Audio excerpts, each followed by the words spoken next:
क्या होगा अगर साल की सबसे दुर्लभ और पुण्यदायी पूर्णिमा आपके जीवन में आए, लेकिन आप उसका सही समय ही ना जान पाएं?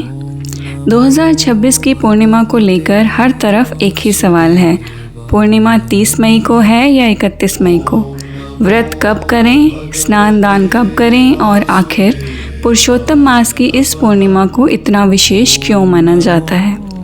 आज के इस वीडियो में हम केवल तारीख नहीं जानेंगे बल्कि समझेंगे उस दिव्य रहस्य को जिसकी वजह से इस पूर्णिमा को साधारण पूर्णिमा नहीं बल्कि विशेष कृपा की पूर्णिमा कहा जाता है। सनातन परंपरा में पूर्णिमा केवल चांद के पूरा होने की घटना नहीं है। यह मन की पूर्णता, प्रकाश और ईश्वर से जुड़ने का प्रतीक मानी गई है।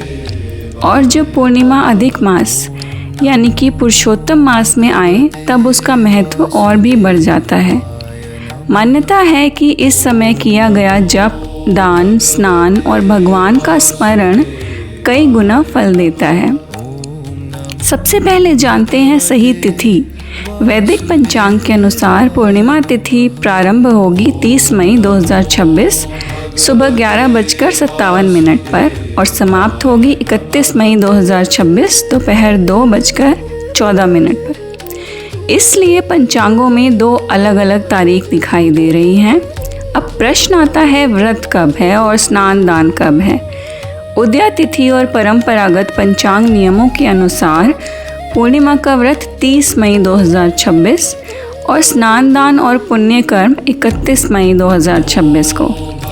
इसी कारण लोगों में 30 और 31 मई को लेकर भ्रम बना हुआ है।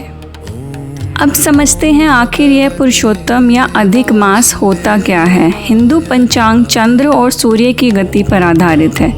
कभी कभी दोनों की गणना में अंतर आने पर एक अतिरिक्त महीना जुड़ जाता है जिसे अधिक मास कहते हैं। शुरुआत में इस मास को मल मास कहा गया क्योंकि इसमें बड़े शुभ कार्य नहीं होते थे, लेकिन कथा ये कहती है जब यह मास दुखी होकर भगवान विष्णु के पास पहुंचा तब भगवान ने इसे अपना नाम दिया और कहा, अब तुम पुरुषोत्तम मास कहलाओगे जो मेरी विशेष कृपा का महीना होगा।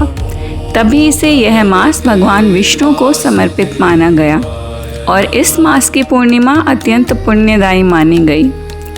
शास्त्रों में कहा गया है पूर्णिमा की रात चंद्रमा पूर्ण प्रकाश देता है और चंद्रमा का संबंध मन से माना गया है। इसलिए पूर्णिमा पर मन अधिक संवेदनशील, शांत और आध्यात्मिक ऊर्जा ग्रहण करने योग्य माना जाता है। कहा जाता है जिस प्रकार पूर्ण चंद्रमा अंधकार मिटाता है उसी प्रकार सच्ची भक्ति मन के भ्रम और चिंता को कम करती है। पूर्णिमा हमें याद दिलाती है कि जीवन में बाहरी रोशनी से पहले भीतर का प्रकाश ज़रूरी है। अब बात करते हैं स्नान दान की।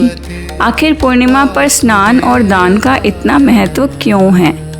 सनातन परंपरा में जल को शुद्धि का प्रतीक माना गया है। प्रातः स्नान केवल शरीर की सफाई नहीं करता बल्कि मन और संकल्प की शुद्धि का प्रतीक है। और दान केवल पैसे का नहीं होता। अन्न का दान, जल का दान, वस्त्र, सेवा या किसी ज़रूरतमंद की सहायता, ये सभी पुण्य कर्म माने गए हैं। गर्मी के इस समय में विशेष रूप से जल दान, छाता, पंखा, शीतल पेय, वस्त्र, अन्न, ये सब दान करना शुभ माना गया है। अगर आप घर पर सरल विधि से पूजा करना चाहते हैं तो ऐसे करें। सुबह स्नान करें, स्वच्छ वस्त्र धारण करें, घर के मंदिर में दीपक जलाएं, भगवान विष्णु या श्री हरि का स्मरण करें, तुलसी पत्र और पुष्प अर्पित करें। इसके बाद शांत मन से भगवान का नाम लें।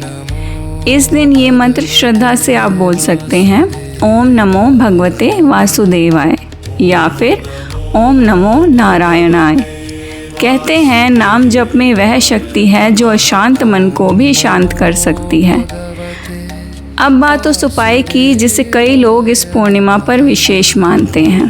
पहला उपाय है रात में चंद्रमा को जल अर्पित करें और मन में शांति की प्रार्थना करें। दूसरा उपाय है तुलसी के पास दीपक जलाकर भगवान विष्णु का स्मरण करें। तीसरा उपाय है कि अगर संभव हो किसी भूखे व्यक्ति को भोजन कराएं, क्योंकि कहा गया है कि ईश्वर केवल मंदिर में नहीं जीवों की सेवा में भी मिलते हैं। लेकिन इस पूर्णिमा पर सबसे बड़ा उपाय शायद कोई जटिल अनुष्ठान नहीं है, बल्कि अपने मन का बोझ हल्का करना है। क्षमा, कृतज्ञता और ईश्वर पर विश्वास, क्योंकि चंद्रमा की तरह जीवन में भी कभी कभी अंधकार आता है, लेकिन हर अमावस्या के बाद पूर्णिमा ज़रूर आती है। तो अब आप जान चुके हैं पूर्णिमा 30 या 31 मई, इसका सही कारण क्या है, पुरुषोत्तम मास का महत्व क्या है, स्नान दान कैसे करें, कब करें, और वे सरल उपाय जो इस दिन को और विशेष बना सकते हैं। आप इस पूर्णिमा पर कौन सा उपाय करने वाले हैं, कमेंट में ज़रूर लिखिए। और अगर आपको सनातन ज्ञान और तिथि व्रत की ऐसी प्रामाणिक जानकारी पसंद आती है तो वीडियो को लाइक और चैनल को सब्सक्राइब ज़रूर करें। जय श्री हरि।